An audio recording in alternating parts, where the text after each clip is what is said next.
Tobias Billstrom has described an act outside the Turkish embassy yesterday of burning a Koran as appalling, but nevertheless an instance of freedom of expression.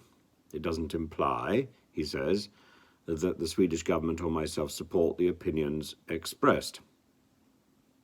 Well, I'm not so sure I entirely agree with the idea of that sort of freedom of expression on two grounds. Number one, I think the act of book burning as a defiant act of expression in public is an act which rekindles the Nazi book burning of the Second World War.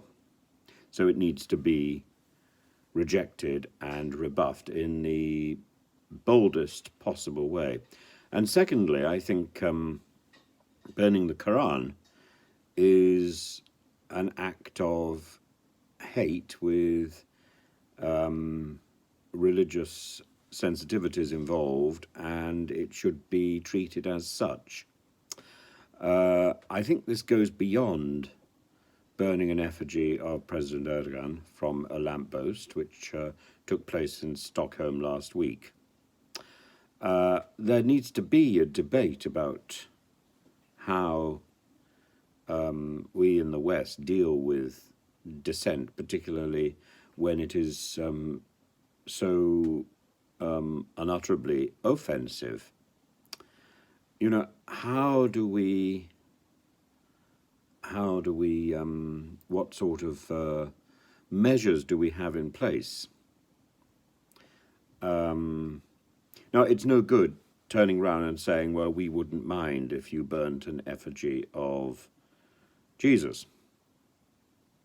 But the religious sensitivities are different. And I think we have to consider the situation on a case-by-case basis. And I think it goes beyond appalling. I would be, in the same way that that people who overstep the mark and who egg the king are arrested and subjected to punishment. So I think possibly we should consider whether or not there are punishments due to people who commit hate crimes of the nature of burning copies of the Koran in public. I think it comes very close to being a hate crime.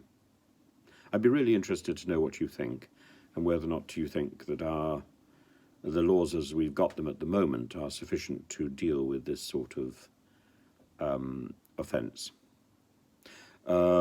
Beyond that, the Swedish government should be very much aware that the actions of these public actions are having a direct impact on the relationship between Sweden and Turkey, the relationship between Sweden and NATO.